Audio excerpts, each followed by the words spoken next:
What's going on, guys? My name's Yoshi, bringing you another video. Today we're going to be going over patch 9.18. The patch notes just came out, so we're going to take a look at this. I'm going to read them off and kind of give you my opinion of how I think the meta is going to shape out. So let's get into this. Hey tacticians, welcome to Teamfight patch 9.18. This week our focus on the new TFT core systems.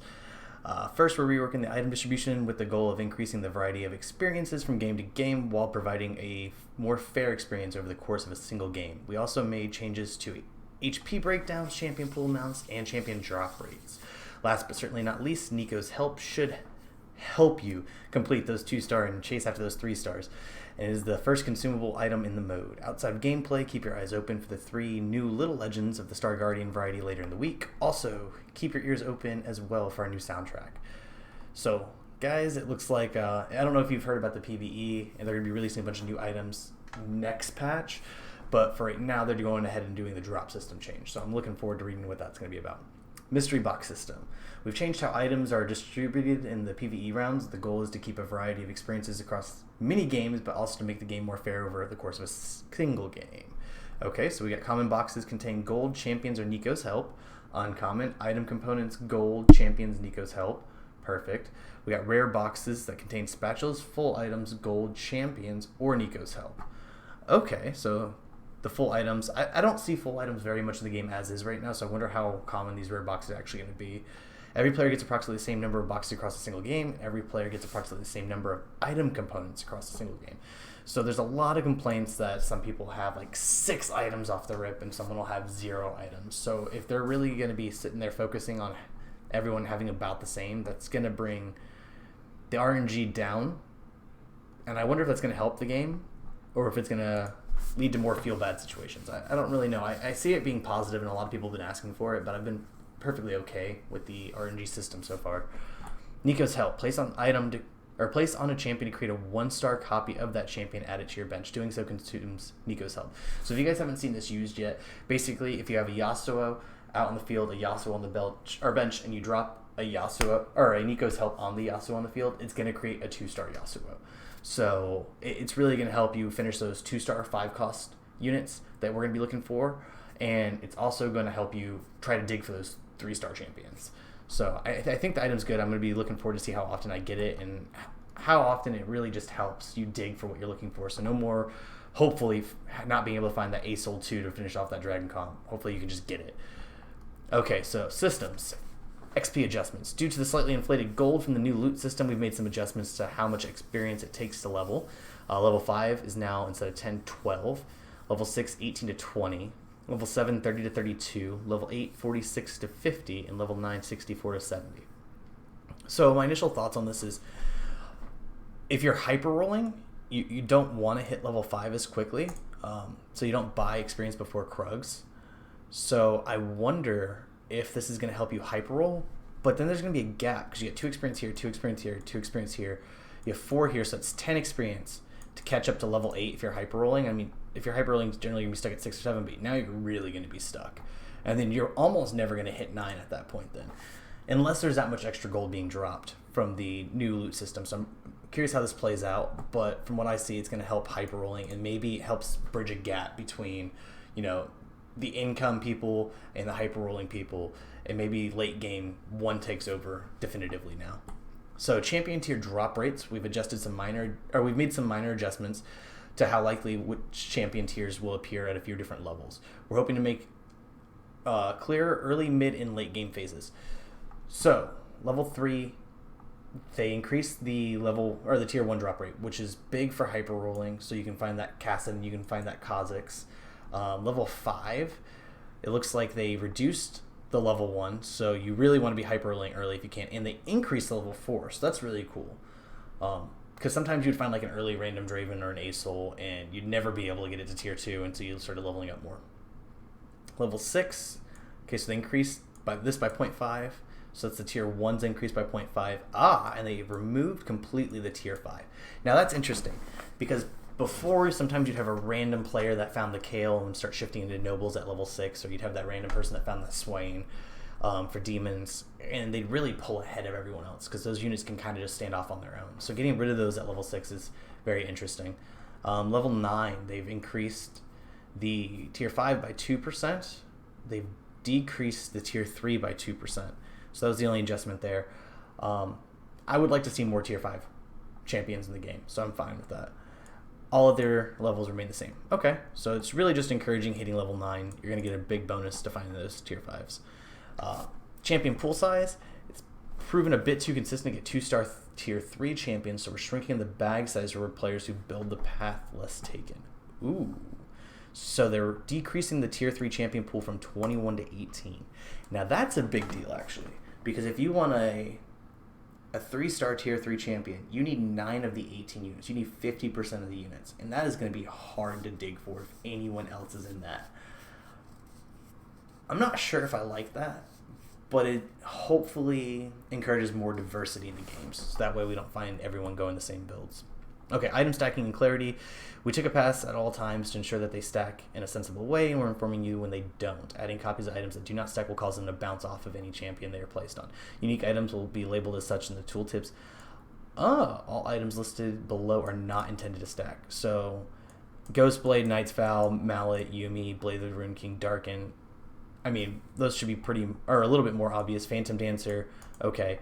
Morella, Nomicon, and Red Buff. I've seen people say that Morella Nomicon stacks, and I've tried explaining that it doesn't. I'm really glad they're just going to make it fall off the unit. I've also accidentally put a Morello where I swear I clicked a different unit, and it just happened to fall on one that already had one, and I had no choice but to try to sell off and rebuild, and it's a nightmare. So I'm glad it's just falling off. That's perfect. New 9-piece bonuses. We're adding new 9-piece chase options for this. Some of the traits that can be completed with spatula items. These are not teasers for new champions this time, but likely a high-end chase option. So we wanted to explore a few more. So there's 9 assassins for 225 crit damage and 40 crit chance. If you get 9 assassins, and I mean at that point you're using 3 spatulas, and you're not going to have any units to sit there and pull this other units forward because all your assassins are going to disappear. Their enemy units aren't going to move at all, and you're going to jump in most likely at level 9. It's a little bit rough, but that is crazy crit chance. They'll have 65% crit chance and really doing a ton of damage again. It could work, I guess. I mean, if you get it, I want to see a video of it. I want you to comment down below. Tell me how you feel about it. Sorcerer 9-piece, 175% spell power. 100 was a lot. 175 is a little bit overkill. I don't think anyone's going to chase 9 Sorks. 6 Sorks isn't even like super common, so that's okay. Wild. We've added some extra power to 4-piece wild, so the 4 wild units actually get a benefit from 4 wild. We think this is going to be wild. Wild 4. All your allies gain 12% attack speed per attack up to 5 stacks. Yeah, 60% attack speed. And their basic attacks cannot miss. Interesting. So they, if I remember correctly, they were going to take this off RFC. So we'll see if that's listed down below. Interesting. So I guess if Yordles become an issue with mittens, that'll be coming out next patch.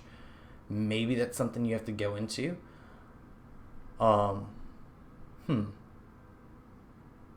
than that, I don't see that being too huge. Hitting the Yordles is nice. I mean, I've seen slightly more Phantom Dancers with the Assassins being so strong in the meta, but nothing crazy. We'll see how much this changes it, because 4 wild right now is pretty useless. There's not a whole lot you can do with it. It just kind of feels bad. General trait adjustments. Elementalist Golem armor is doubled. That's huge because they kept nerfing Elementalist Golem over and over. Its health has been cut during the earlier patches, so it's good to see it get more armor at least, so they'll become more useful. Night damage reductions increase from 1530 55 to 1535 65. So the 5 increase in the mid for 4 nights and the 10 for 6 nights.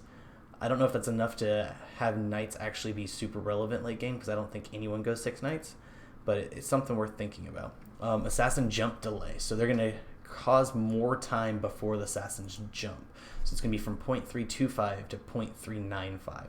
The more time Assassins have before they jump that backline can sit there and pull forward, the better off they are. So that's a good thing for Assassins. Okay, so champions. Let's look at the buffs and the nerfs. Camille attack damage has been raised by 5. I don't know if that's enough to actually make her super relevant. I'm not a huge fan of her ultimate, but we'll see how it plays out. Elise Spiderling attack damage was increased. I knew an Elise buff was coming, but I really hoped it was something useful. because she's been useless since she was a tier 2 moved to a tier 1. Oh, that's not enough. Not the spiraling damage. Okay. Graves' armor's been increased by 10. I mean, I guess he's always been the front line for gunslingers, so I guess it's just trying to make him more of a front line. Kassadin's attack damage has been nerfed by 5. I think this is needed. Kha'Zix's starting / total mana 0 to 50 to 0 to 65, so it takes a little longer to ult. It's perfectly okay with me. The Void Assassins are running rampant right now. Tier 2, Pyke starting mana 75 down to 50. Now that's really interesting. It's going to take Pyke a lot longer to get that initial ult off. Before, tier Pyke was one of the best starting units. I mean, if I got a tier Pyke off the carousel, there's almost no way I was going to be selling it, just because it'd really get you through that early game, just from that early ult and the early CC. Okay, Twisted Fate health has been increased by 50, and Twisted Fate blue card mana went from 20, 35, 50 to 30, 50, 70. This is actually a pretty big buff. Twisted Fate was used as a sorcerer engine quite a few times. You can put him right next to an Asol, and when he blue cards, that Asol gets his ult off fairly quickly. So him getting a lot more mana from that blue card's a pretty big deal, actually. I think the 15 in the middle is a lot more relevant than the tier 320. And the extra starting health makes him slightly less useless early. Okay. Tier 3, Evelyn Execute Threshold. Nerf. The Evelyn nerf. Thank God. This champion is a monster. I mean, how many times have you seen Evelyn carries in games? Evelyn Execute Threshold 65 down to 50%. Perfect. Perfect. Takes her longer before she can execute, and the multiplier's been cut too. Keeps the same level 1 multiplier. I mean, she was a good level 1 unit, but she's crazy at level 2. So they changed the multiplier from 5 to 4 at level 2, and from 7 to 5 at level 3. Katarina buff. Now, Katarina is one of those funny units that was kind of a troll pick. You see people stack like 5 tiers on her just so she jumps the backline and immediately ults. They dubbed it Beyblade Katarina, if I'm not mistaken. Seeing her take 15% less, or 15 less mana, actually 15% too, less mana to ult is actually a big deal. I don't think Katarina ults very often on her own without items put on her. She's kind of a wonky unit. You don't really see her. If assassin players have a choice to pick someone over Katarina, they typically pick anyone else, really.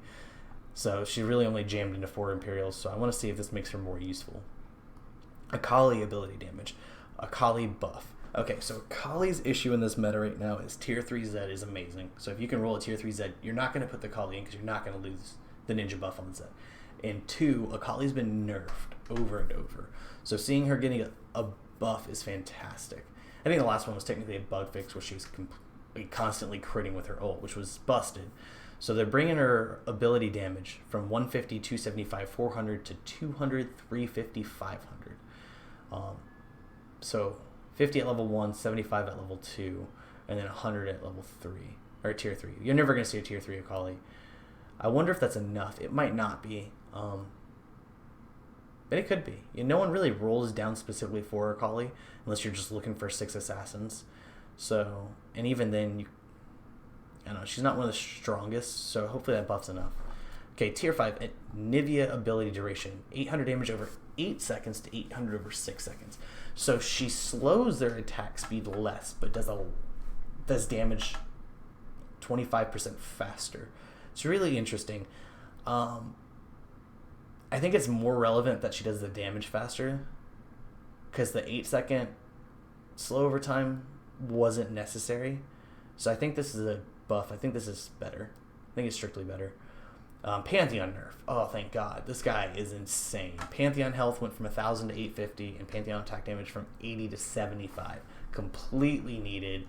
I mean, you can jam a Pantheon into almost any comp and feel good about yourself. Dragon Guardians are doing crazy things right now. So I'm okay with this. He's not going to be as much of a beefy unit. Items. BF sword attack damage was reduced from 20 to 15. Huh. I don't know if that was super necessary, but we'll see how that plays out. Frozen Heart debuff duration, 2.875 seconds to 4 seconds. Okay, so that's good. Frozen Heart hasn't been doing a lot in the game. Locket of Iron Solari, shield amount from 250 for 6 seconds to 300 for 7 seconds. The more buffs they give to Locket, the better. The problem is whenever you're locked into where you have to have a certain formation and line 5 characters up to get the most benefit, it's a little hard. unless you're like backlining assassins that are going to jump in. So maybe they'll be looking for that if they're having a hard time keeping their units. I don't know. Locket's just always been in a funky place. Swordbreaker chance to disarm, 25% chance to disarm for 4 seconds to 33% chance for 3 seconds. Swordbreaker is one of those funny items where it really feels bad when it happens, but no one really wants to build Swordbreaker. I mean, you'd rather use the armor on GA, you'd rather use, you know, the cloak on Dragon's Claw, Bloodthirster. The increased chance is really nice, though, for Rangers, Gunslingers. Gunslingers would be a monster with Swordbreaker. They were already pretty good with it. Okay, so I can get behind that. It just makes it a more relevant item. Zephyr banish duration from 5 seconds to 6 seconds. Okay, Zephyr needs help. No one ever wants Zephyr, really.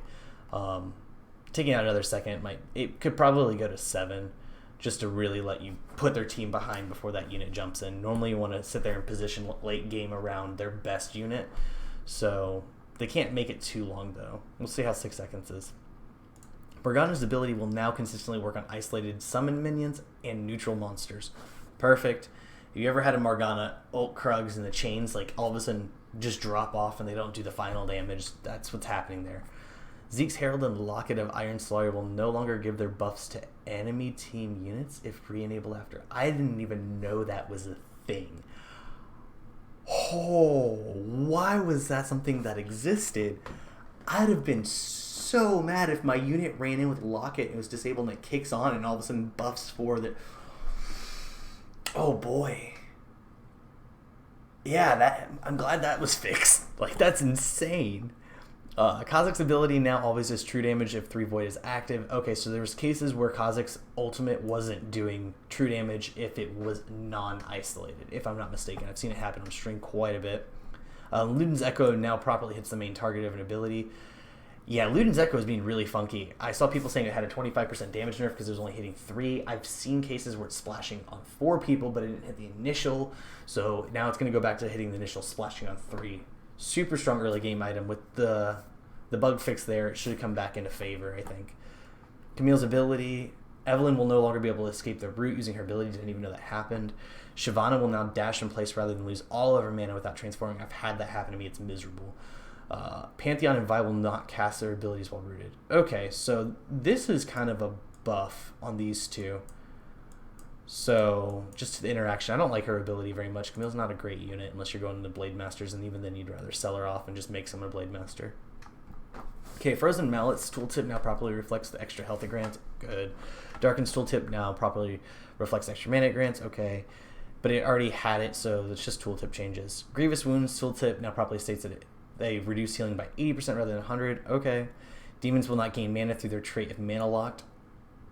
That is a Hush buff indirectly. That's insane. They should not have been gaining mana and just coming at it to ult. Hush should be stopping and locking, so I'm glad that's happening. It's good. Brand's ability was bouncing 2 more times than intended. It now bounces the appropriate amount of times. I was curious about this because the level 1 Brand's supposed to have 4 bounce, level 2 6, and level 3 20. And I thought my level 1s always bounced a little extra. I haven't looked at my level 2s and paid that much attention. So that's an indirect Brand nerf by fixing the bug. Brand's been pretty favored too lately. I wonder if those 2 bounces are going to make that big of a deal where it's going to be really hard to play Brand 1. We'll find out. And fixed a bug where Rek'Sai was healing for half the intended amount of health. Okay, let him heal. That's perfectly fine. Music, new soundtrack.